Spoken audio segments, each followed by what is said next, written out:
Yeah, I think we can start. I just got a nod from over there. First of all, hello and welcome everybody. My name is Julia Hudanahas. I'm actually the founder and artistic director of Bittersweet Home. And I feel really deeply honored to welcome all of you in this space and to our discourse format. What you may know is we've been spending a few days now together in different constellations, and you've been experiencing workshops, and we've been spending a lot of time together. As far as I'm concerned, it's been a wild ride, a really, really great time. And so for now, my role is more to give you a little bit of context. But first, let me say hello to our audience here in the room. Actually, one of the spaces we used during the past days. And here at Schwere Reiter, Pathos, Munich.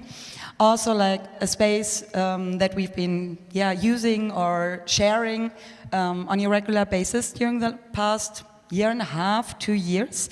And I'm really happy that we have this opportunity. Being based in NRW, there's a reason. We travel 6 to 7 hours to Munich, and the reason is mainly this cooperation with Pathos Munich and the possibilities that we get here to use the resources and the facilities. And so I wanted to take the opportunity to appreciate this. It's not a regular thing that we are used to be able to do. But also, of course, hello to those of you who are joining us online out of the comfort of your own home in the stream. I hope I'm looking at the right camera. I'm not really sure. But I'm also really happy to have a format like this in front of a live audience. We've done a lot of streams in the past years with Bittersweet Home, and it's really, really nice to, feel people in the room. Before we start, as I told you, I'm going to give you a little bit of context. Before I'm going to hand over the mic to this incredible group of people. And I'm actually this also includes a few credits, as you know, which I've been writing down. This Artist Lab, Collective Unlearning Spaces, is actually produced in cooperation between Bittersweet Home and Pathos Munich, and it takes place as one of 25 Artist Labs, supported by the Fonds Darstellende Künste with funds from the Federal Government Commissioner for Culture and Media within the program of Neustart Kultur. So you see why I'm writing this stuff down. But this is not the whole story. We are at Bittersweet Home, we are working in a very, fluent way with people joining us for a short period of time or for a longer period of time. And it's our goal to always include also new people in the projects. For this one, we had the deep, deep honor for Keith Denga-King to join us as a curator and artistic director for this Artist Lab. And I really, really want to take the chance to say thank you very much, Keith, because this program that you put together and that all of us somehow experienced during the past days really, really, really put everything to another level. It's worth checking it out if you haven't already done it online, what Keith put together. Besides these crazy workshops with great facilitators, 2 of them are also here today, like Isaiah and Darlene, but also with Fazel and Copano. We really had an enriching experience inside and outside the workshops, I have to say. And also for putting together this incredible group of humans. And it's been a gift. Being able to create spaces like this is a privilege. And meeting and working with people like you, Keith, it's a privilege itself. So I'm really, really thankful and want to express this, or take the opportunity to express this at this point. Yeah, and that's almost enough from me, I think, because now I'm going to hand over, well, you actually have your own mic, but I'm going to pass over to Sarah Berg. For those of you who might wonder about this change in moderation, as you know, like you do concepts and then you work on it and then a project is going, and we realized that it might be a good idea to have this moderation, or for this moderation, a person who has a sort of an outside eye look on things. And also, we really wanted to include somebody based here in Munich, because most of us actually traveled here. We are not located here. And I'm really happy, Sarah, that you decided to support us in a very, very great and intense way. I'm just going to say like 2 sentences about you, because otherwise I can go on for an hour. Sarah works in political education and also, among many other things, as a curator for decolonizing education. It's worth checking her out. This is an incredible woman. And with this, I think, did I say everything I wanted to say? I think so. Otherwise, you are going to take care of this, because this is what we all came here to do. So thank you all for being here, and have a fun panel, a fun talk, and enjoy. Thank you very much.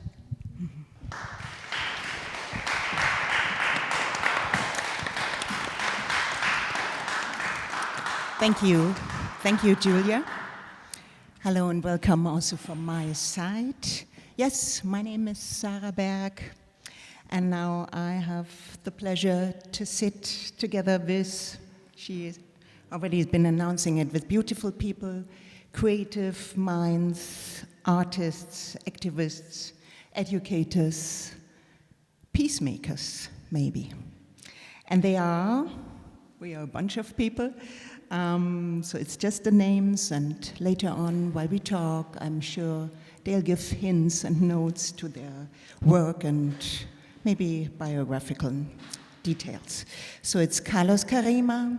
Maybe you just give a short little something so that people get to know you. Carlos Carima, Yara Richter, Marcela Gloria, Jota Ramos, Silian Noko Birang, is here, Yazan Abu Hassoun, Adele Medar, Elias, Jasmine Prim, Dylan, Komukama, and Isaiah Lopez. Hello, dears. It's beautiful that we gather here on the couch, on a Sunday couch. So, Julia mentioned it on invitation of Bittersweet Home, Focus Julia Nahas, and under the curation of Sharp, Kiesinger King, we came together in an artist lab here in Pathos and Schwerereiter in Munich, the south of Germany, to build up a collective unlearning space. It's been spaces, to tell you right away, which meant that people who never met before, of course, with different mindsets, brought up with different languages and in diverse contexts, got to know each other better, talking about our work life, exchanging personal experiences while doing our creative and artistic things, and invite the spirits to guide us. These days and nights, surely, if I may say so, have been intense encounters, and now we're in the situation of summing up and share with the greater public. Welcome to all of you coming here on a Sunday afternoon, and of course to you, the digital audience, following out there wherever you are, welcome as well. Yes, it is kind of a sum up for us. Julia mentioned it already. For us, it feels more like an ongoing, and the wish to move on to now create something together, I guess. That's how I can put it. So let's push the door open and see what is waiting. Maybe a collaborative project, maybe an empowered and inspired crowd saying goodbye later on to truly see the sense in our individual works and occupations. What we've agreed upon to talk about now will be circling around centering our blackness, indigeneity, queerness in our work. And as we go with the flow in a way, you, the visitors, might get into the discussion later if we have time. I'm sorry, I'll apologize right away. So I'll start with two persons, Darlene and Isaiah. You're part of this lovely journey, and Keith invited you to also hold workshops and inspire through your work. So to begin with the two of you, maybe, would you please share some short notes, but essential notes about your work fields first, and then your intention, and maybe also motivation to do what you do, and in what kind of contexts we can find you and meet you. Please, honey. Hi, my name is Darlene, as they said, Komkama. I am an artist and a space maker from Kampala, Uganda, which is where I work and practice. I came to give a workshop about creating from our centers, which for me is really about art being a reflection of my life values, like making being a reflection of my life values, which are like love, community. I'm very interested in making spaces that are joyful and affirming and hold Black and queer femmes specifically. And also in a context which is like homophobic and, anyway, the world is shit. And it can be quite hard in Uganda to do this, but so I was so pleased when Keith invited me to come and talk about my practice to people who work here in this context in Europe.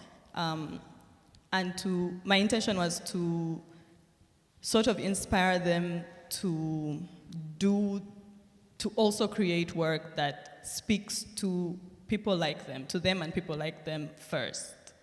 Yeah, that was my intention. Thank you. My name is Isaiah Lopez. I'm originally from Los Angeles.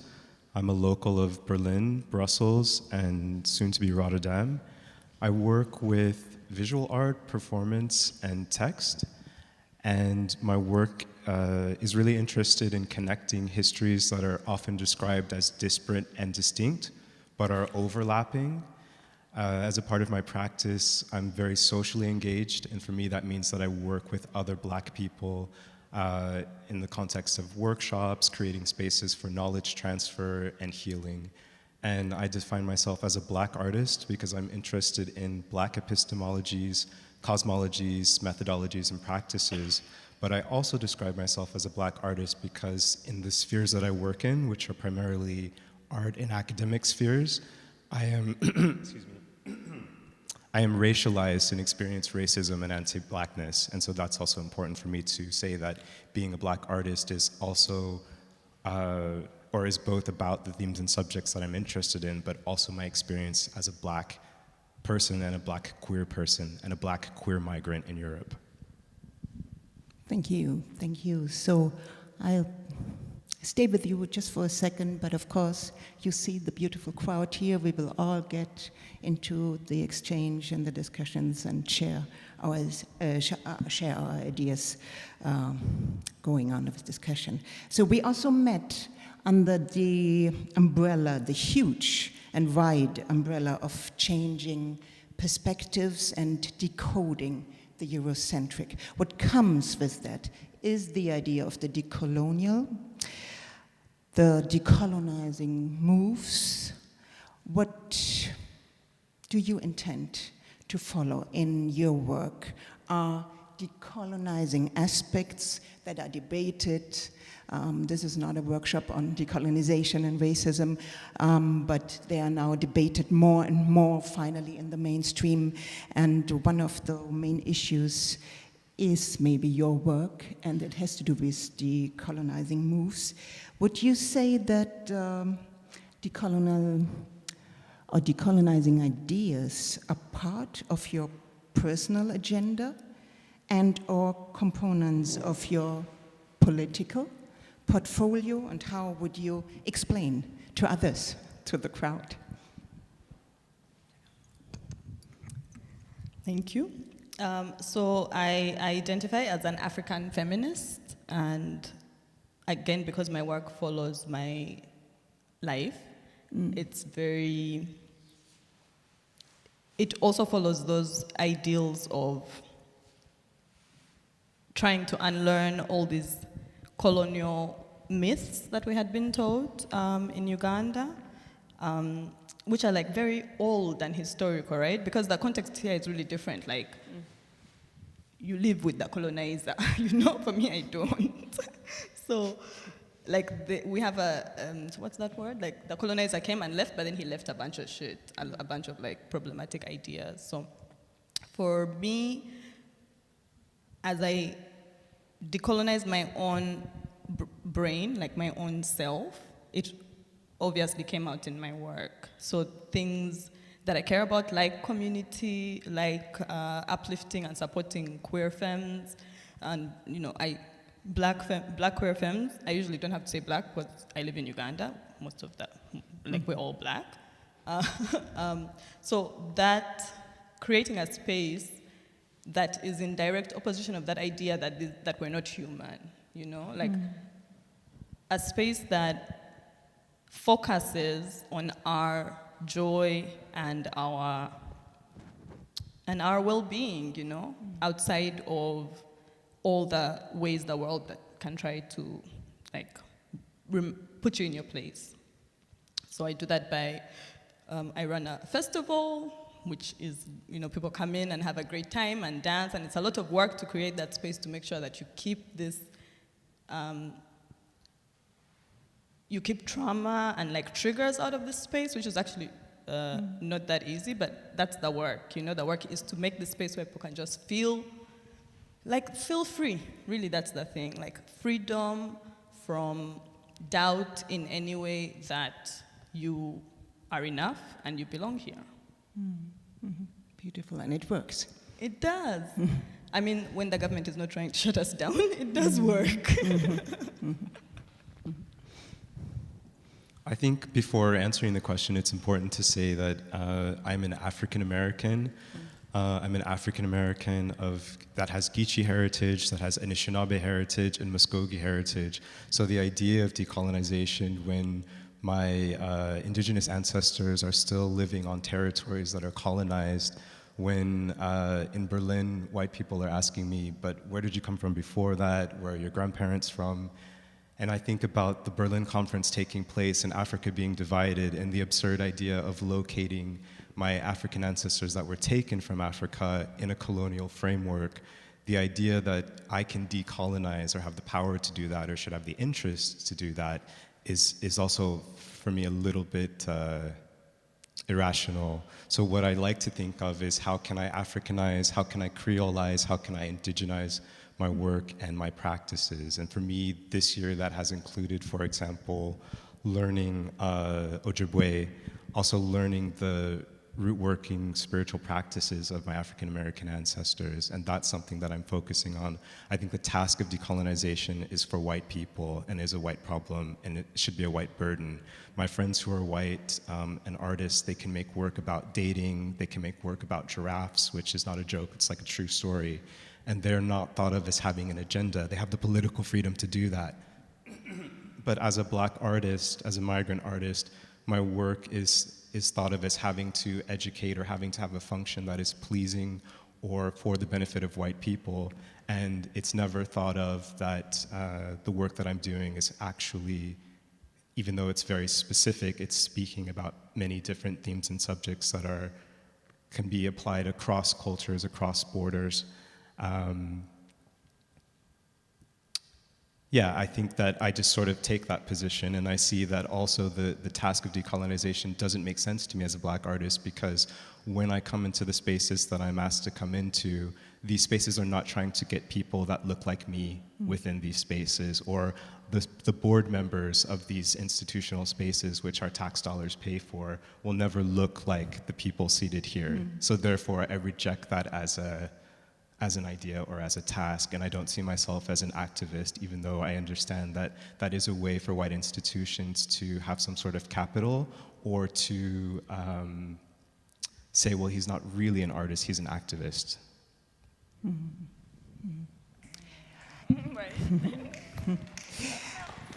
Darlene, when you started your workshop with us, you asked a question, and you already put it into your answer. What do you consider your center? You might think about it as well. So what comes up whenever you ask the question? What is it? What your intention is when you ask about the center? Yeah, for me, I guess my center is like Black femme love. That's my center. That's where I start. Also, really keeping in mind that I'm not alone. Like, I'm in community with all these Black femmes. Like, they're me and I am them. And I don't even have to, I just do. I see them as an extension of myself, and that's my center. I'm a Black femme. I'm a Black queer femme, and those are the people I make work for. With love, you know? And we're talking about like Bell Hooks' definition of love. We're not talking about like this romantic, I send you a text. I'm talking about like work and action and like accountability and, you know, vulnerability and, you know, making space for people to, you know, be human. Again, we go back to that. We always go back to that. Be human. Just be free, you know, without having to think about this other thing. So that's my center, Black femme love. So maybe the others, could you elaborate a bit, please? And maybe, because we already worked on it and talked about it, changed ideas and tears, so not necessarily on a personal level maybe, but for what does the question stand for you in relation to your creative work? How important is the question where our center lies, and how to find it?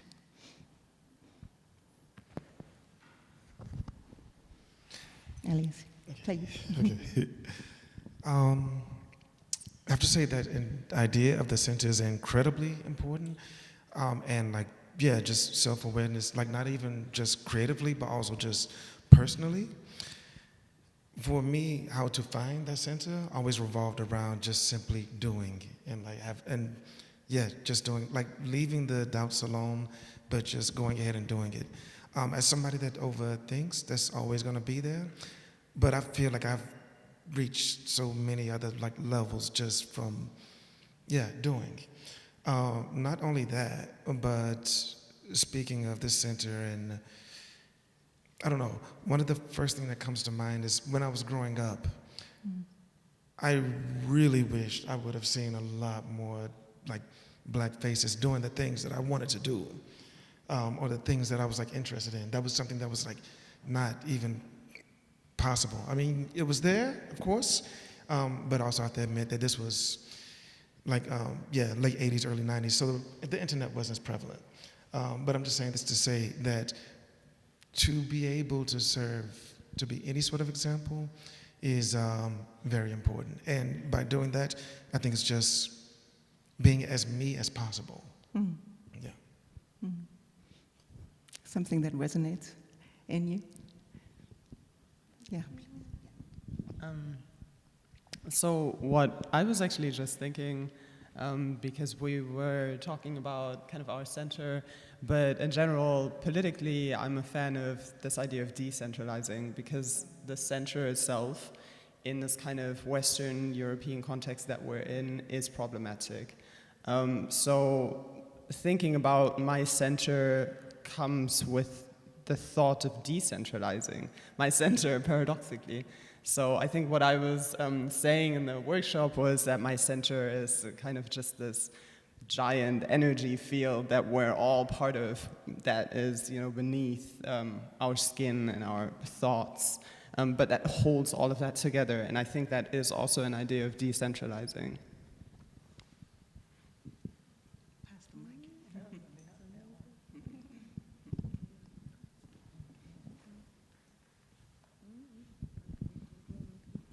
There.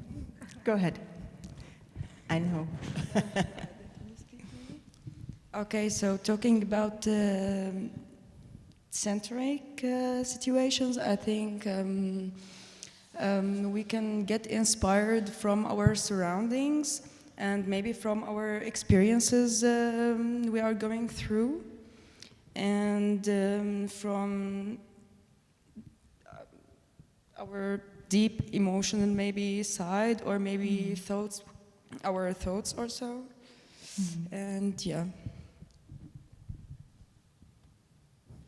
Marcella, are you in the mood to add something? Because I remember we've been just right away after Darlene's workshop, we got in touch and got in contact, and I told you before, we've told you before, we were fascinated about Darlene's approach to just tell us, go for it.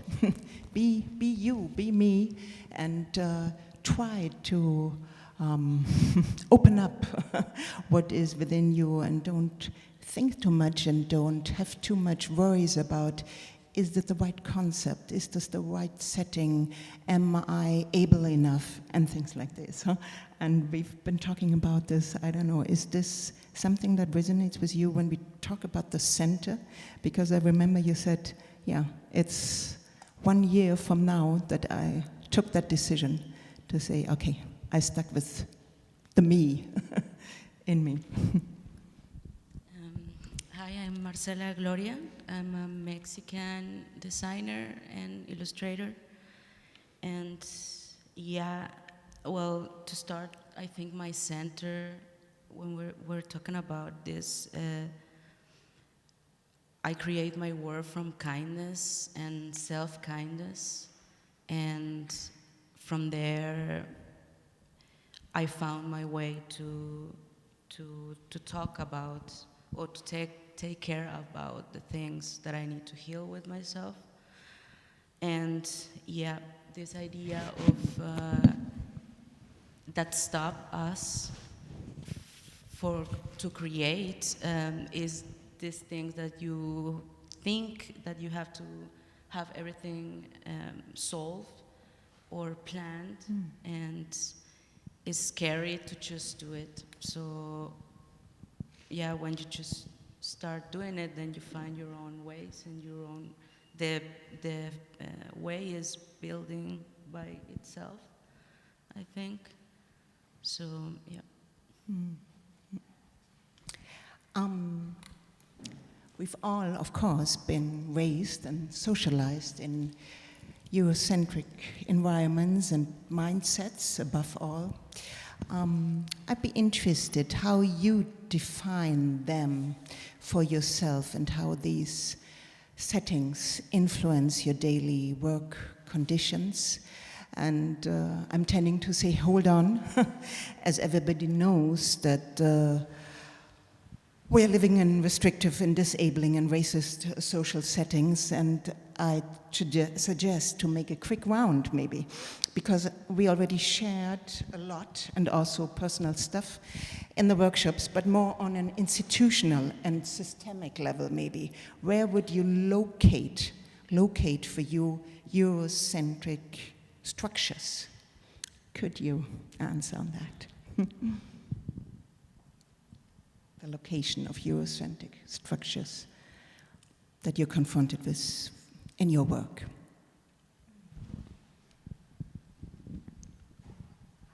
Yeah, I'm Carlos Karima. I'm a painter, writer, and designer. And I think, like, in my work, I try, like, to make research what Black people did, always. Like, not only to watch like what white people did that's the thing that happens all the time. Like that's the input you get in every time. Like when I'm working or when I try like to make a research what black people did, that's the kind of thing that I did. Like I'm always searching for names, for practices from black people, because there are a lot of people out there that make great things. Like, and it's amazing, like, because they are historically erased all the time, but they are there. Like, and that's the kind of thing, like, to make a list also, like, to name these people. And I think, like, I don't only watch or try to watch, like, the big names of white people. Like, I'm searching for the big names of black people. So, and there are a lot of them there. So that's the kind of thing that I always do or try to do, like, also in my work. Mm. So you're talking about being erased, yeah, Yes. that people don't show up, historical figures, people who invented or created things, that this is, of course, a Eurocentric structure to erase them and put them at the margins. That's systematically, as they, I think it's kind of thing that's happened all the time. And that's the kind of thing, like, that's, how can you say, absichtlich? By intention. Yeah. By intention, like, it's intentionally that they do that. Like, I don't know who said it, but, like, not to put black people on the spot. And that's kind of important that we all, like, do that, like, to put black people, to put us in the spot. And, yeah, that's kind of important thing, like, to do, I think, as a black artist. Thank you. Yazan, Eurocentric structures that you're confronted, that you suffer. Yeah. Hi, I'm Yazan. I'm from Syria. I'm a theater performer and designer. So I think for me, it's in the last 7 years being here in Germany. There's a lot of struggle of not taken seriously, or if not, getting the space that I need.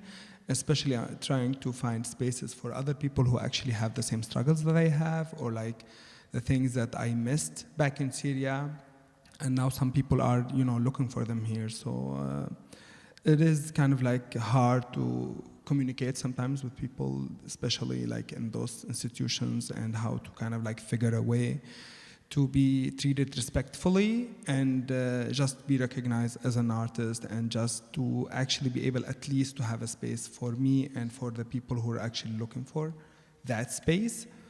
Yeah, so it's like a process, and I kind of like, nowadays I'm still struggling with that, but in the end, I have the feeling that we kind of need also to support one another in a way, and try to find a way to kind of just not just finding our center, but like helping each other to find their center, and maybe like all of us working together could be a thing that improve all of us, and kind of not just like artistically, but also privately as a person in just normal day life. Mm-hmm. Yeah. Mm-hmm. Yara, would you like to add something on Eurocentric landscapes in the cultural fields? No. Yes. Please forgive me, I might actually deviate a little bit with my answer, but when I actually hear like this question, the first thing that kind of really came to my mind like in this moment was thinking of, I've just been making shit like my whole life, basically. And at some point I decided that I just really wanted to kind of really do it and go for it. And it was very good. It always felt great to like make your thing. It was always like a relief and a release to actually do this. But through various things in life, primarily like financially, since we're talking about these institutions, one thing that I'm often left feeling like is that it's a little bit hard to get sort of like support from various organizations and institutions unless you're assisting them with some sort of like agenda. And to be honest, like a lot of times, like who's to say like how often, like I don't know that much, but I know that sometimes I don't necessarily feel like it's the most sincere or the purest of intentions. Now, one of the examples I can probably use this. Well, let me backtrack, sorry. So actually, after taking a couple of years, I started back, pretty much still doing the same things I was doing, the same heart, same everything. I just got to a point where it's just completely like, I'm just gonna do it. But at the same time, I really felt like there was a nature of like the agendas that changed. Like say, for example, I guess like was it like 2020, when everybody was kind of like really having this intense like love of like Black Lives Matter, and in their businesses or whatever. But at the same time, you like look at it and you know that like that's just not sincere. And like just, it's purely just this sort of like marketable activism that they're like using. And so, yeah, I just felt like that was something I needed to say because that's something that's always in the back of my mind. And so also with that in mind, I'm very much feeling it's important to discover ways to create our own systems, like outside of that, to not be so dependent on it. But yeah, that's all I got. Oh yeah, and alias sound artist, writer, and host creative Mixtape Menage. Thank you. Thank you. Robin. I'd like to add something, if I may, and also just to sort of respond to what Elias said about creating our own spaces. I think it's also really important to acknowledge, particularly in Europe, the difficulty that when we try to create spaces and we apply for public funding. I know a space in Europe, a Black space, and one of my friends and colleagues was explaining how much under surveillance they are in terms of what they do with the finances. So I sometimes feel like, and I'm not saying this about you, Elias, but I sometimes feel like when there's this discourse of like, we have to have our own spaces, those spaces are challenging, not impossible, but they are, in Europe, they face a lot of threats and a lot of danger. Yeah. I think in terms of how do I see the white Eurocentric institution, I didn't grow up in a Eurocentric culture, I grew up in something else, and so coming here, some of the violence that I encounter or some of the things that I see, it would be funny if it wasn't so violent. It would be really kind of like, oh, that's wild. But I see it as this sort of, there's this choreographed, curated white ignorance. And it's really like, oh, we really want to do these things. And I think that they feel like they're doing, like they're giving a stellar performance of interest and commitment. But I think you don't have to work, you don't have to have too many assignments in this gig economy to see how superficial it is. There's so much colorism, there's so much racism. The Black people that I see when I go to these institutions that are my complexion are usually working in maintenance or security. I don't see Black people, and this is, I also want to talk about how colorism is gendered. So for me, like on a more personal level, and I was sharing this during the workshop, my grandmother might be able to get a job working as a curator or as an administrator. Of course, she would have a very precarious position and she would face a lot of violence and misogynoir. My mom would be working as a domestic, and this is something that I'm used to seeing. I think the other thing to point out about these institutions is they position themselves, so they will invite Black artists and they'll say, come and be Black and bring Black people and do Black things. And they will ask you to talk about decolonization, critical whiteness, inserts, topic here that Black people have been speaking about for years. But they never include themselves in these discourses. Like I've never seen people from, for example, one way that I am able to create safer spaces for Black people is that I've created a space that's just for white people. And white people from the institutions will never come to that space, but they will want to come to the workshops that I've created as safer spaces for Black people and people of color. And they also position themselves as spaces where, yes, we're going to talk about these topics, but actually there is no ableism in our building. There is no racism in our building. There is no transphobia in our building. It's almost like the white institution is somehow floating above the world, but it's very interested in what's happening in the world, but it is completely outside of it. And it's just an accident that the whole staff is white, that the whole board members are white, and that the majority of the audience is white. Just to add on to what you were talking about with, like if you're like a grandmother and mother were here, like I'm always thinking about, when I first moved here, like I'm from Georgia, Atlanta, or Macon. Well, actually Macon and then Atlanta. Anyway, when I first moved to Berlin around like 10 years ago, when you tell stories like that, I'm always reminded of, one, I didn't see another black person for like more than 3 months. And the only black person that I saw was, he was a cleaner that was in the building. And so I think his name was Oscar. And we would like talk and converse like sometimes. And he was Cameroonian. And when it finally got to a point where I actually did have like an occupation, I was starting to like work with the art gallery. He literally started to cry because he said that in his entire time of being here, the only other black people that he knew, they were either cleaners or worked in a restaurant or like did hair. And it was like, that was it. And so, yeah, I just felt like I should share like that little bit, because that like little moment of like seeing this man like literally have like tears in his eyes was a thing for me at the moment. But yeah, I agree. Thank you.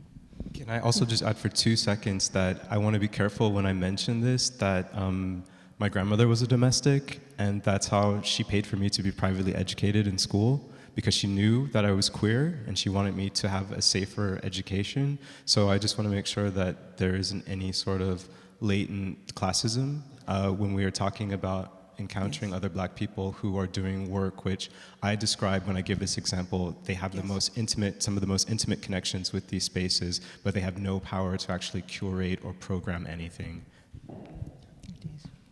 Can I add to that?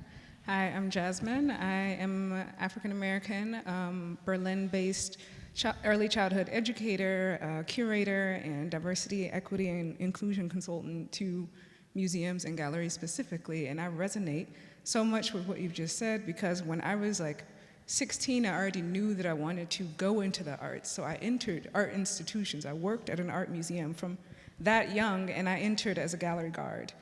And that was so jarring for me, because entering that space, I saw that that's where we were, we as in black people. And then I'm looking at the other departments, the administration, the curators, and all of these things, and they don't look like me. So I'm like, oh, I see this separation young, you know? And then there's this fight, like, how do I then try to get into a space like that? It's already not welcoming, you know? And then now even, you know, trying to be a curator in this context and things, there are often times where even the stories that are being told, I'm wondering like, was this your story to tell? And it's these things that keep happening where it's just like, there could be space, but it's not being made. There could be accommodations, but that's not the purpose and that's not the intent. And I think that's often able to be seen in those spaces, unfortunately. Yeah, I could go on about that one, but I'll leave that one there for now. So.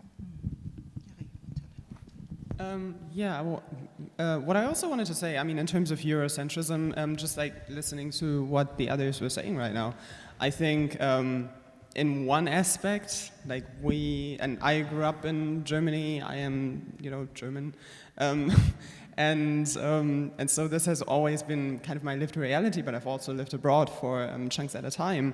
And something that I really see very strongly and very specifically in most of the German context is that on one hand, we are very Eurocentric and even German-centric in the sense that we lack an awareness of the fact that like other cultures are, you know, have developed over thousands of years and are, you know, much older than a lot of our culture. And so we lack the kind of respect. We really lack a deep respect for other people who are not German.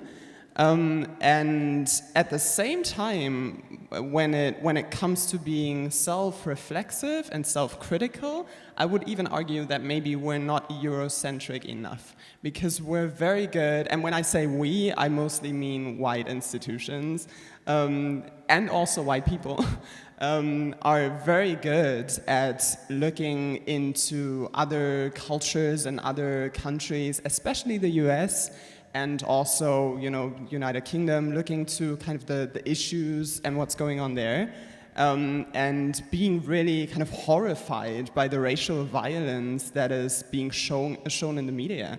And at the same time, we're not making the effort to look into our institutions. And that is a responsibility that, especially as Isaiah was talking about kind of decolonizing, and that not being your responsibility, right? That is a responsibility that I, in my work as an artist, as an art mediator, just as a member of this society, I don't see that responsibility being upheld by white people and white institutions. Very explicit. Yeah, I just want to add something to that, like with what also Jasmine said, like when you go to museum and don't expect like to see yourself in there, that's not the place that you want to go.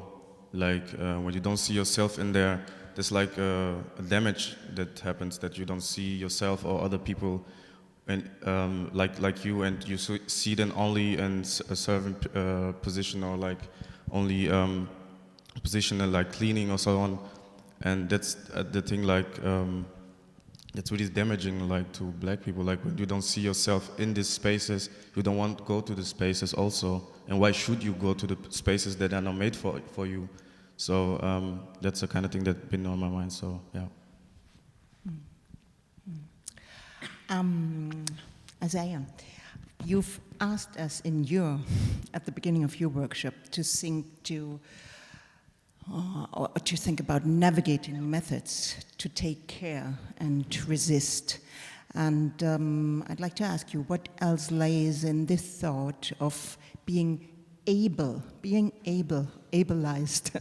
to navigate? What is your idea behind this? I think the specific language came from a series of curated conversations that I did with activist Rachel Moore, titled Really Animated Conversations. And the first conversation was, how do we survive spaces we were never meant to enter? And so I think that word navigate came up there. And for example, I'll just give a recent example. Like many black people, black queer people, all of my names are not on my passport. So this is something that I make very clear when I'm dealing with administration, when I'm being booked to do something. And I made that explicitly clear, as I always do. But somehow, even though I did that, that was missed here, and a ticket was purchased in the wrong name for me to travel here. So then I'm trying to very politely say, okay, hey, this mistake has been made, and I will need a valid ticket. And then I'm told by, and I can tell just from the tone, I'm told by a white person, well, unfortunately, there isn't anything that can really be done about that, and you're just going to have to prove that the name on the ticket is actually who you are. So I go into this kind of panic, and I think, okay, but I can't do that. So what am I supposed to do? And so then I learned from one of my black colleagues, you give a situation like this 5 minutes. So I said, okay, I will just explain, I shall not be there unless the ticket is actually the correct ticket. So therefore, you will have to come up with some sort of solution to do this. We are living in Germany, where a black woman was wrestled to the ground this summer by police officers, where a woman of color had her finger broken in Berlin, all over issues of tickets. So you cannot have me come and give a workshop about creating like safer spaces, or that was not what the workshop was about, but you all know what the workshop was about. You can't have me come here and actually create this workshop, and then you're having me travel under these unsafe experiences. And I think in that example, what I'm trying to say is these are things that you're always having to navigate. It goes back to that, as I said, choreographed, curated, willful ignorance of white institutions. And this is something that if you're going to work as an artist in Germany if you're going to work as an artist in Europe, because I'm local in Berlin, I'm local in Brussels, I'm going to be local in Rotterdam, these are things that you have to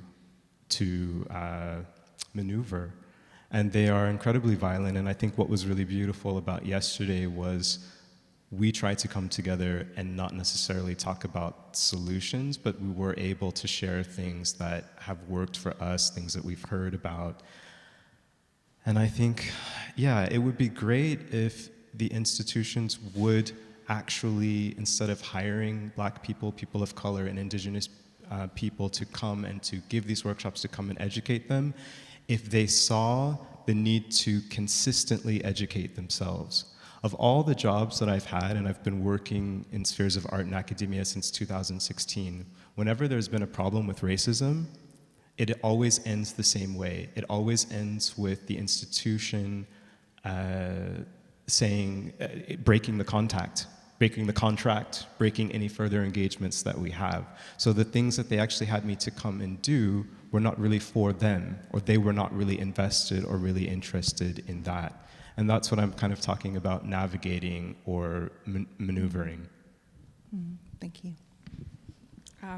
Yeah, in that vein, that's something I'm really kind of disturbed by as we talk about like diversity in these spaces, because I mentioned I'm a diversity, equity, and inclusion, consultant, and I really place emphasis on things like equity and inclusion, because you can have people in these spaces, but that does not mean that you are protecting them from violence or harm or any of these things if you don't do the work to make it equitable or fair, or to invite them to actually participate or be part of that group or any of that. So it's just kind of odd that this hyper focus on diversity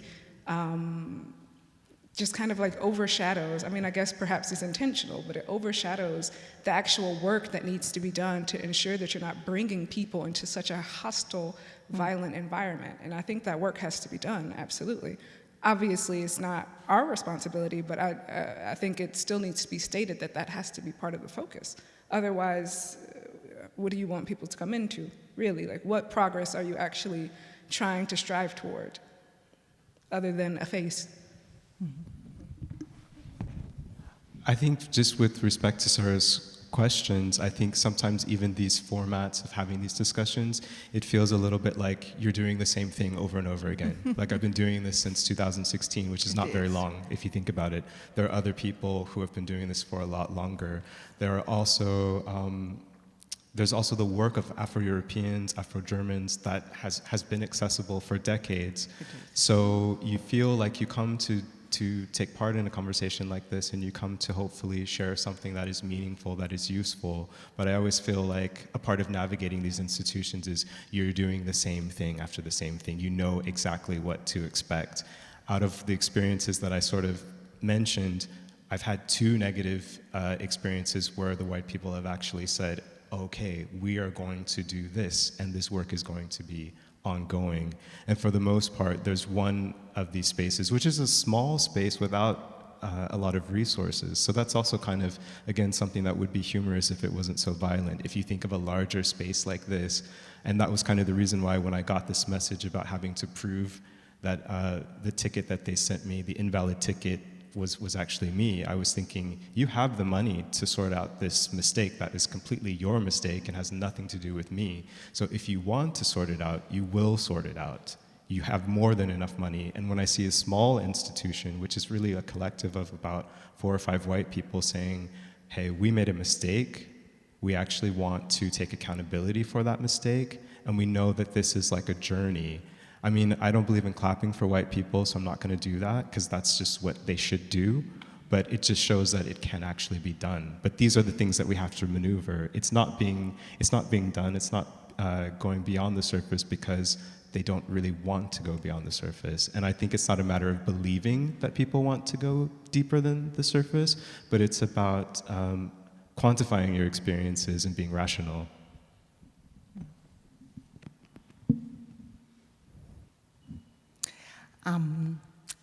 Maybe it's not only the question of how to navigate, to find ways to be creative, but also to navigate through our work.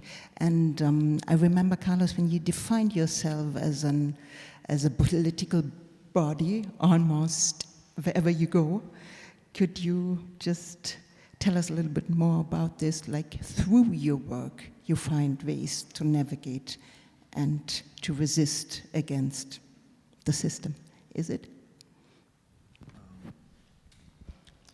Yeah, but I don't quite remember the question. No, that you remember when you told us in the workshop, I understand myself as a political body wherever you go.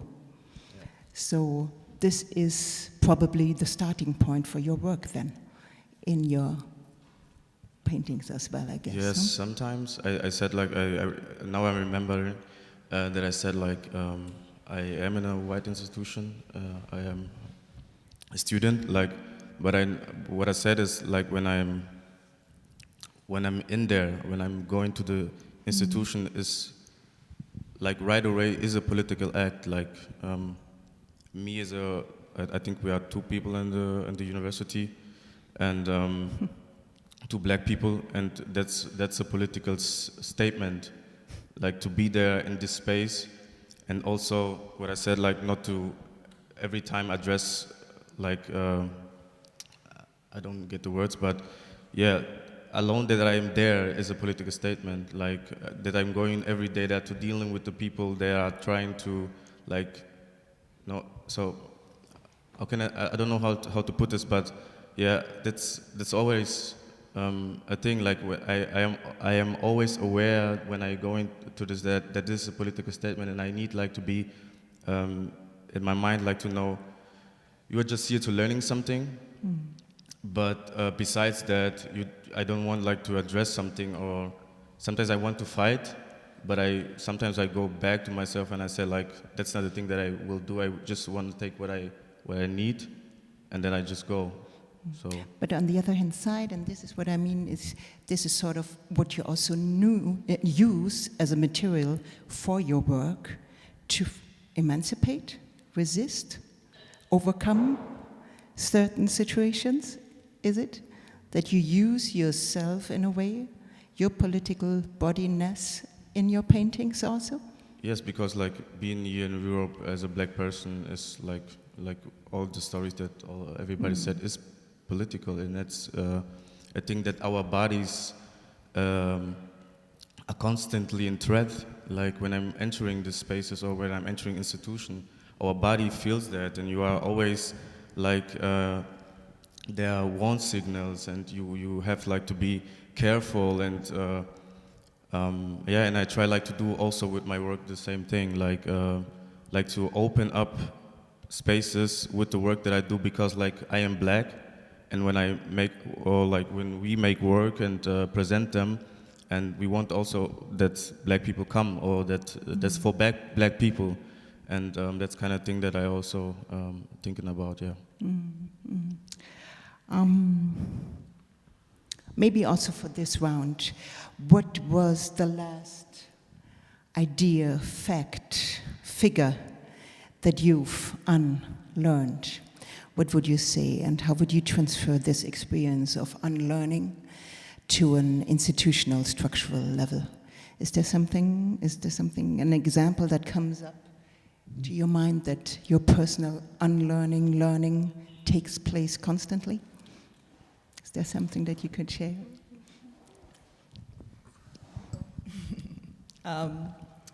Something I'm always unlearning is sort of this idea of chronos time, you know?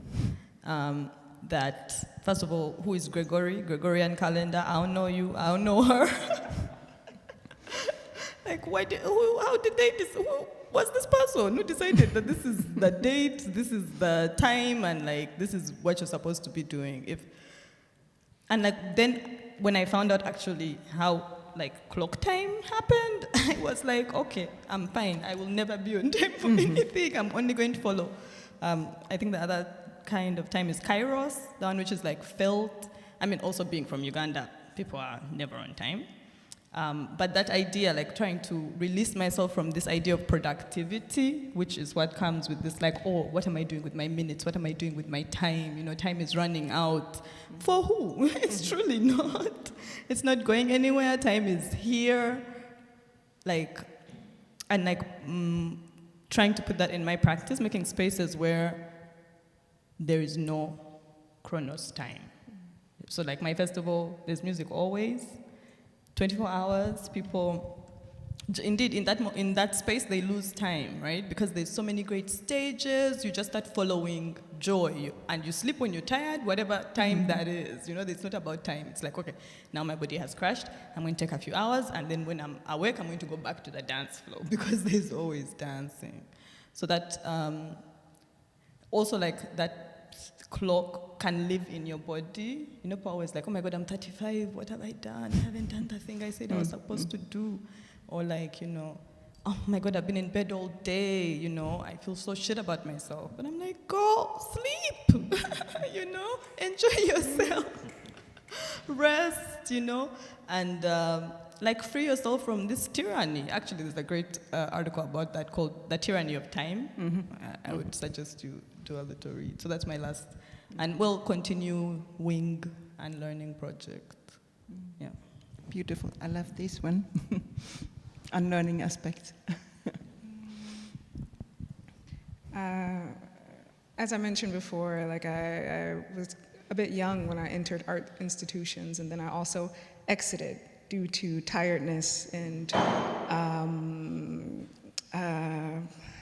a lack of enjoyment, and just, yeah, stuff like that. And so I took different paths. I went different, you know, into different fields and mastered things and learned things and all of that stuff. And then I've recently transitioned back into art and institutions and things like that, feeling quite grounded, but at the same time, there was this anxiety that I wasn't able to be in those spaces now because I hadn't had this linear path towards curation, you know, that I had taken such a long pause and all of these things. And it wasn't fair to myself because I was like, I have learned so many things. I have invested my time and my money and my being into so many different ways of knowledge and ways of working. And that is valid and valuable. My perspective is absolutely to be added to the conversation. You know, there is a level of advocacy and precision and again, perspective that comes along with that. So this idea that things have to be linear, that's just, it's almost an impossibility. You know, I'm seeing people and I'm saying, oh, they have an art historical background and I have art therapy, you know, or I have this, I have curation, I have education, I have this, and I'm saying like, there are so many other things that I can focus on so precisely that adds so much to a conversation, and that just has to be deconstructed, this idea that it has to be that way or no way, you know? So I think that's been really empowering recently for me to just be stepping into this like role and saying, nope, I got stuff to add to it, hear it or don't, but I know what the heck I'm talking about. So, you know, so kind of being, you know, into it, confident in it. Yeah. So. Later, after you. It's like, okay, thank you. So I wanted to, like, one of the things that I learned actually as I came to Europe is that we are called people of color, and that one of the things that we could do is maybe fighting our way going into the institutions or cultural atmosphere, for example. And one of the things that I unlearned is gendering, because up to our cultural backgrounds, I come from Syria, by the way, and somehow there is this picture that you can look to the person and just, okay, like for example, this person is either a boy or a woman, or we can say also like Yeah, for example, women should be wearing pink, men should be wearing blue, and yeah, such things we have learned in there. And as soon as we came to Europe, we found out that there is this gendering things, and we started, yeah, somehow making our own ideas about it, learning from the surroundings about us, and communicating with different levels in the society. Yeah. But then also, like, listening to what you were just saying, Adele, the historic context. Like, when I went to school, history was always my least favorite subject. And I think it was because I just couldn't connect with it. Like, I didn't, I couldn't relate to it, because the history that I was taught was European history, German history, a bit of kind of ancient Egypt and Greece and stuff like that. But especially in terms of recent history, I wasn't taught about German colonialism, things like that, right? Or history of the GDR, where like half of the German side of my family is from. So I think, and then also when we look at gender, all of these kind of constructs, because gender is social construct, we know that, to kind of learn how that came about, how that's also tied into colonialism, how that is tied up with capitalism, and so the kind of unlearning, because I wouldn't say that I've recently unlearned something, it's always a process, but what I am making a conscious effort to unlearn is to think in too many categories and boxes, and to really let myself fall into, and even the self, right, you can keep deconstructing it, to let everything fall into something that is bigger. And I think oftentimes in this German context, because that's the context I know best, as soon as we start talking about it, it kind of becomes seen as something esoteric, and that's like spiritual, and that's really, you know, irrational, things like that. And I think that is also part of the decolonizing that I am doing with, or I'm trying to do with my own mind and in the conversations that I have. Like, if you look at physics as a discipline, what does it teach us? It teaches us that everything is made out of atoms. What are atoms, right? So if you kind of keep deconstructing, then everything is connected and everything is one. And that is something that I make an effort to unlearn personally, in terms of my health, my mental health. This body-mind fusion that is, you know, here in this space and time. But then also, I think that's something that is very important that we do collectively to, in this racist, homophobic, transphobic, all of these, just this phobic society that we live in, to really learn again that everything is connected, and unlearn these categories. That sometimes, and I know I'm talking a lot right now, obviously sometimes it can be very empowering to use categories, but to think of categories as, you know, a bus that you take to some place and then you get off and then maybe you take another bus, and not think of a category as something that is essentially fixed and a lifelong marriage.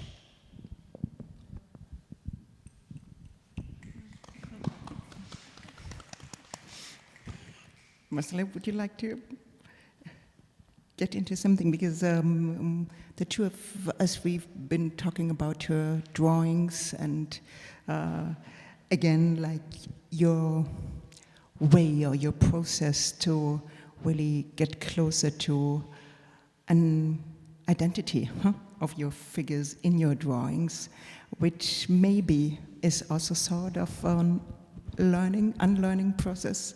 I don't know, when you look at bodies, is that something? Yeah. The process, I guess, with the unlearning thing with my work is has a very part like a therapeutic thing, like how to accept the things that are said that shouldn't be like this, like, for example, the body of the women has to look like certain ways, has certain standards. So with my work, I've been exploring a lot of this different way of seeing it, to even to love it and to accept it and to be in peace with it. So has been a process to unlearn the things that are so into your head that should be in a certain way. Thank you. Before we open up and get you into the discussion, maybe you have comments or questions. Yasan, how would you, as a theater maker as well, among other things that you do, how would you define or better imagine and visualize a responsible decolonizing culture work? Well, that's a big question. I don't know if I have the answer for it, but I'll try. You have a vision. Yeah, I think my vision is just like, as a person who's like been in that culture in the, as a Syrian guy, I think it's just like trying to be more visible in a way, to kind of let everybody not just see me, like the people who actually look like me or speak like me or, you know, use their language. So for me, it's just more visibility, kind of like, that's what I want. Because growing up, I did not have the kind of like privilege that I see people who look like me or act like me or, you know, those kind of stuff. And I do want to focus on that more in my vision or like in my, you know, just perfect place. So, so in that way, I can actually build up different groups who can be like all together, can be like no matter where they come from, no matter what the language they're speaking, which I already do now in my work. Like I mainly in my workshops we mainly speak Arabic because most of the people are, you know, they can speak Arabic, but we have different people who can speak different languages. So for me, it's just like trying to be away and far from restricting myself and others with those specific things, whether it's language or skin color or sexuality or religion. So I really think it's just like trying to accept everybody and accept myself as I'm going with like whatever I'm gonna do next. Yeah. Thank you. So responsibility in culture work. Get it out to the institutions who are here, probably.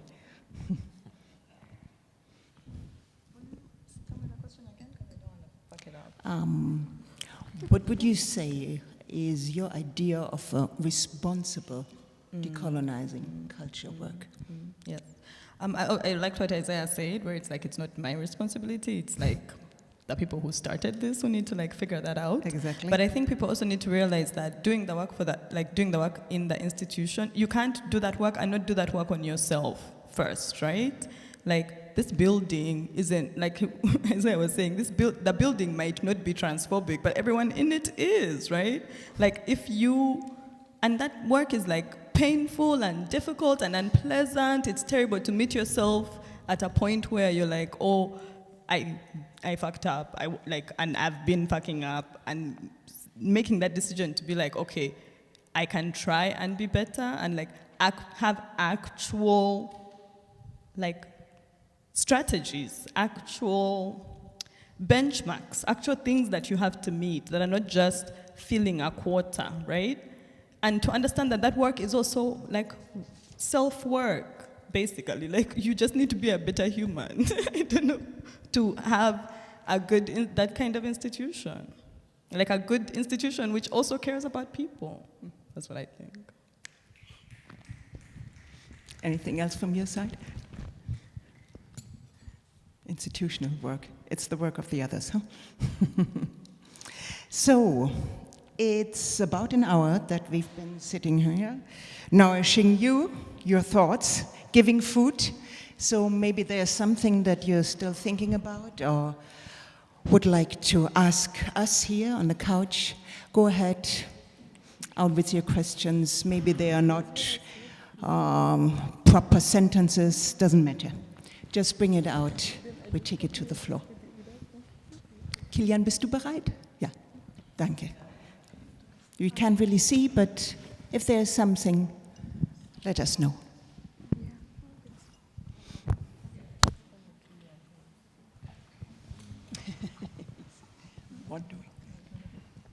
Hello. Hello. Thank you. I don't know. I'm online? Okay. Thank you for the words you said here. It's very important to talk about this thing. My question is the following. As I understand it, building a center is putting resources in a place. That's it. So when you're talking about decolonization, that's something that happens not only in the heads of the colonizers, but also in the head of the colonized people. So we are talking here in Europe about decolonization and Eurocentrics. Are we not putting the center of this discussion in Europe? I mean, when you're using the influence of Europe to get a feedback on the other places in the world, because we need other centers to the center. We need other centers, not a big center, but many small centers. That's, I think, the idea of decolonization. When you're putting the center of the discussion about decolonization in Europe, are we not making a contribution to this center, to create this center? That's the question. Thank you.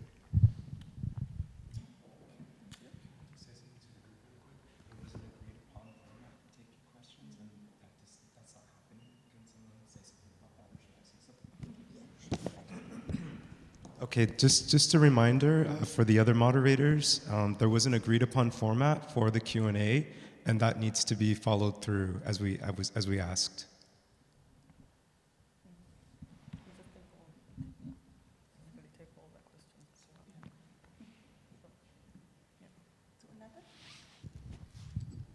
Basically, we're happy to take all the questions at once, if there are many, and then we'll answer them at once, instead of like going back and forth, if that's okay.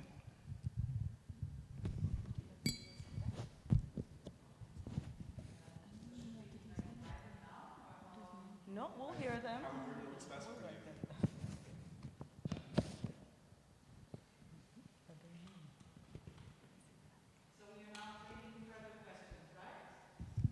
We would like to take all the questions at once, like get all the questions, like question and then all the answers. I say at once, it's a Ugandan thing. It means at one time. The questions at one time and then the answers at one time. Sorry, at once means immediately, but in Uganda it means in one go.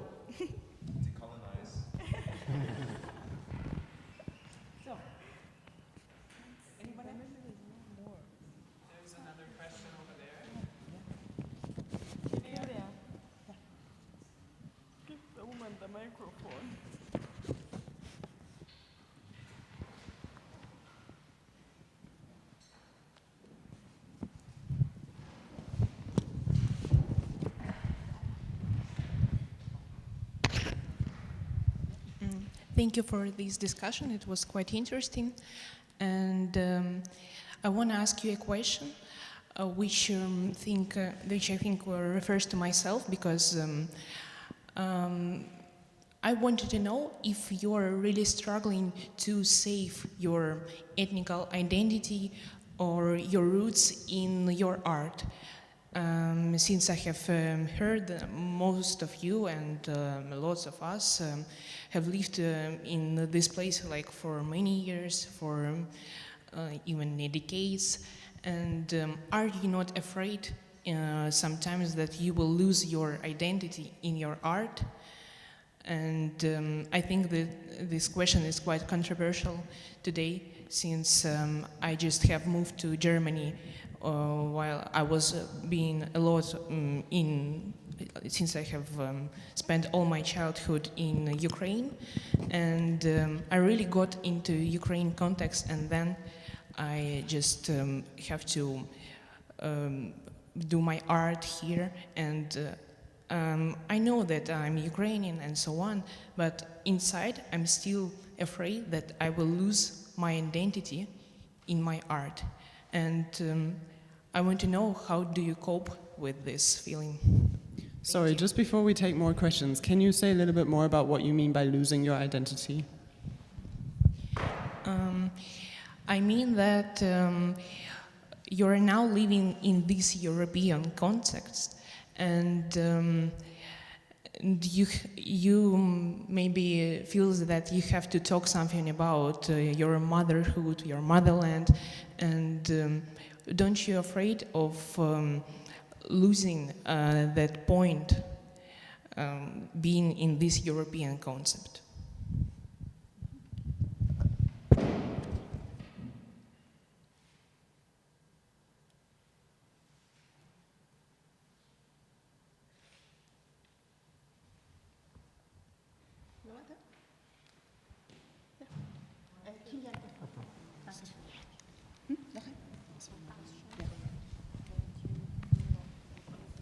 Hi. I was wondering how your work is going to develop further, if you have any plans for the future, if there is another workshop like this again happening, or how will you go on from this point on? That would interest me. Thanks.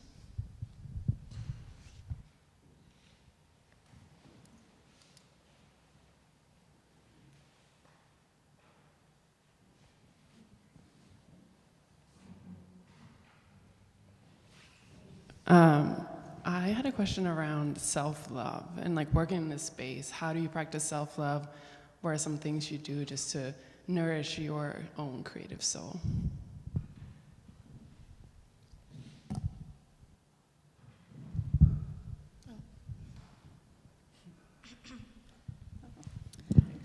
I do have a question.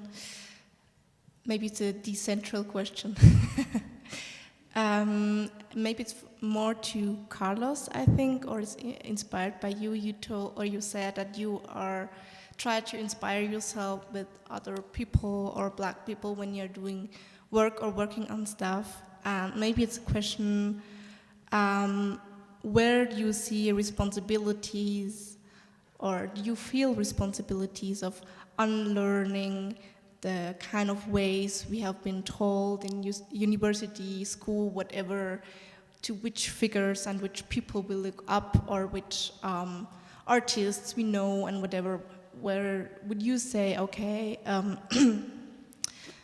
is that a responsibility of the institutions, like rejected it back, or is it the responsibility of the people who are already working on that topics, like you are doing maybe? Because it's more like an interest, I would really love to look in that researches you are doing, because they are not showed at the moment in our schools or whatever. So maybe it's a question about responsibility, or also maybe a question about visions. How can education,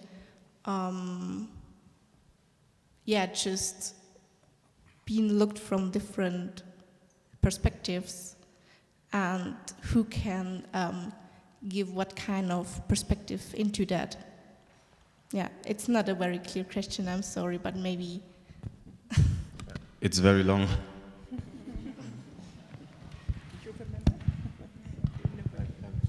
Okay. Yeah, first cut until here. Yeah. I think I would like to answer the question from you. And if we, the question was if we are afraid to lose identity. For me personally, I don't think, I thought no, I am not afraid to lose my identity, because identity is not something that is fixed for me. Like identity is something that's always floating. So it don't matter where you are, it don't matter where you are going. And sometimes things that remember me, my identity is like my grandma or my mother and people from my family. But because like I included also in my work identity also because like I have this question already answered for me. But it don't matter when I go to America or when I go to Africa again or where I go to other places. I don't think that identity is a thing that you lose. It's a thing that always ongoing process. Like identity is not something that is fixed. So I am not afraid to lose my identity in any formal way.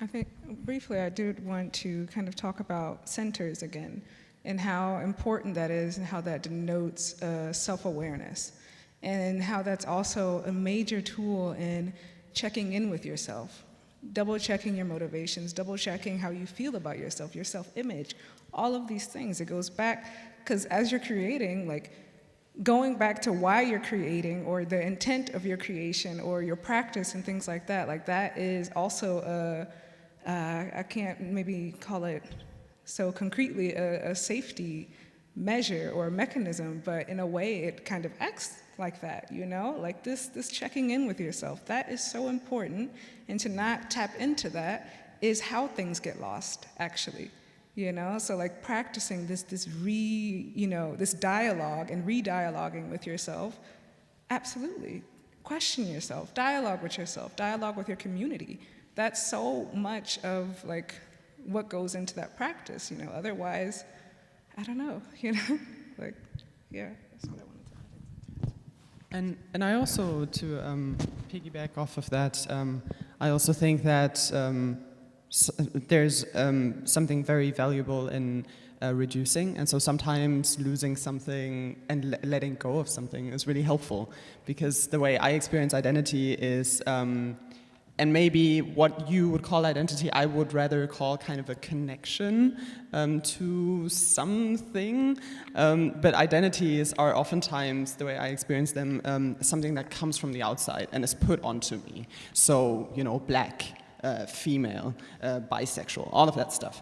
And sometimes it can be really helpful to like lose some of those identities and become aware that like, okay, it is floating and fluid and not fixed. And in relation to that, even though I don't want to kind of distract from your question, but this question of self-love that I think Jasmine also kind of answered a little bit, practicing this conversation with myself, like really specifically noticing all of the bullshit that I say to myself and that I have internalized from the society. And a lot of it relates to kind of being in this body that is read female, and you're constantly supposed to, you know, make yourself smaller than you are. It's a very common thing when I say, oh, I look so ugly today. And it's like, oh no.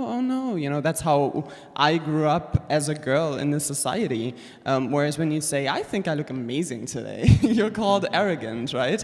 But at the same time, I would never go to another person and say, you look so ugly today.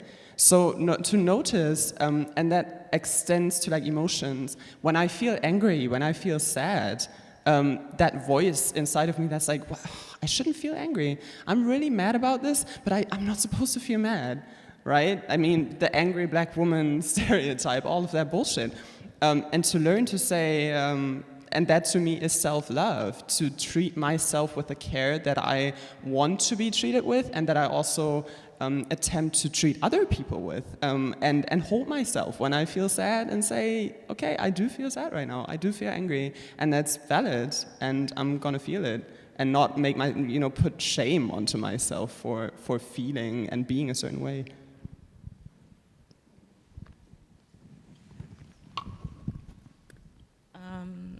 About also this question, the identity and self-love, I think they relate a little, and I think also being away from your country or from your culture even makes it stronger, this connection that you want to keep and heal yeah, related with the self-love and art. Everything we create is like a mirror, right? Like watching the things you put outside is this communication with yourself that you're talking about.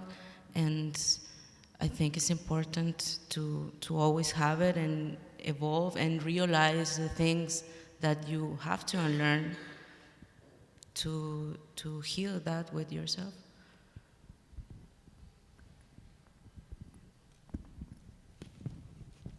One of the other questions, like finding a center within the process of decolonization?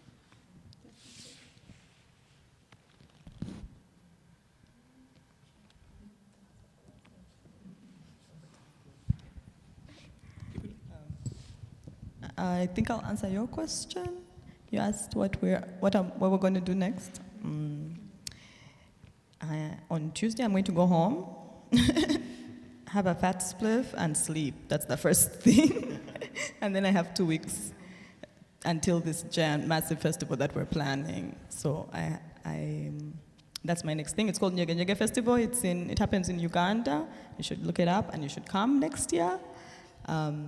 And then just to continue being in community with the people that I love, that's really it. Because my work usually comes out of being with the people that I love. I'm not like, oh, today I want to take a picture. Or I'm like, oh, I need to have made 3 artworks by this time. I'm just existing and living and loving. And because my community of friends is also artists, we always end up making something interesting. Whether it lives on my phone and no one else ever sees it, or maybe it will end up in an exhibition at some point. Yeah, so festival is the first thing. I think the question about losing your identity, is it something that I'm afraid of? I think I haven't been in the position of having a lot of, or living in a space where everybody looks like me, or the country where most people look like me. So coming to Europe and then having, again, these questions like, no, but where did you come from before that, is something that happens regularly. Yeah, I think that was just a comment. I might kind of circle back to that, but I think the question about self-love and care, I think one of the things that I like to do is really connect people, and that's something that gives me a lot of joy. If someone's like, I'm gonna go to Brussels, I'm like, okay, you need to meet this person, this person, this person. Is it okay if I connect you with this person? Then call that friend on WhatsApp and then say, okay, I'm gonna put you all in a group message. Another thing is during the pandemic, I fell into a YouTube hole of vegan Mexican food, and like coming from Los Angeles, like Mexican food is like it's like just right next to soul food for me. So I just became obsessed with like doing that and inviting, of course in the bubbles that we were having in Belgium according to the rules, having people come over and cooking. I think bringing people together and finding ways to collaborate with people who are friends or people who I've just met, or people that I'm interested in, that I might have the courage to sort of send them a message and see if we can possibly work together, is a way of practicing self-love. I think another thing for me is in 2017, I said that like 95% of the books that I would read would be books written by Black women. And that has been really transformative. I'm super into Nnedi Okorafor, Alexis Pauline Gumbs. I just recently listened to The Sex Lives of African Women on Audible, which was amazing. The production was amazing, and that was really, even as like a cis male, somehow, if I'm allowed to say, not that I'm not allowed, but if I can just say with respect that somehow for me that felt healing, if I may say that. For colored girls who have ever considered suicide when the rainbow is enough is also on my phone, so I listen to that maybe every couple of weeks. I think that's it for now. Just really quickly, I'll say in regards to the identity, no, I don't have any worries about it. Like, if anything, all of my experiences and work, I just hope to be like a better person through those experiences and through that work. In regards to the question about what's next, these topics are kind of like something that have been a part of me for a long time, and so I will go forward. But I'm very happy to have had like this input from like this group of people, and which also goes to the self-love, because honestly, coming here in and of itself was an act of like self-love, and I'm very happy that I came to meet everyone here.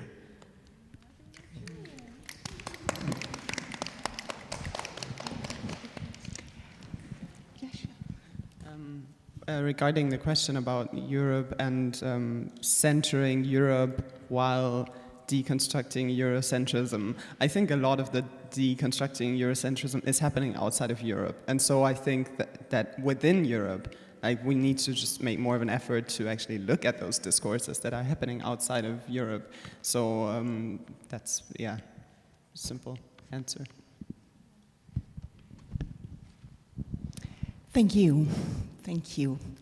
So I guess it's about time that we meet in the bar, outside in the foyer, have a cigarette, share a glass, however, or go back home directly to read and experience more, or Google a little bit, or whatever.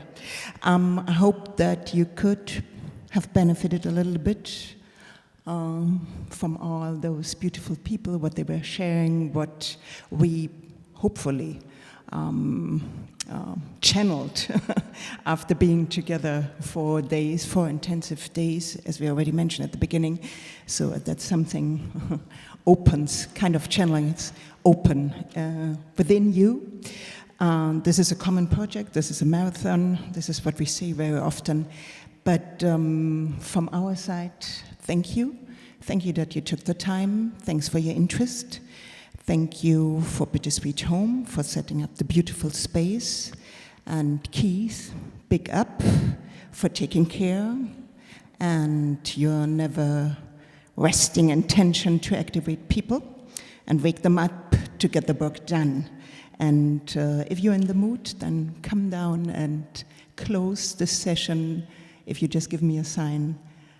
Otherwise, we'll say goodbye. How are you? Will you come down and give us some sentences? From here. Okay.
So goodbye from Munich.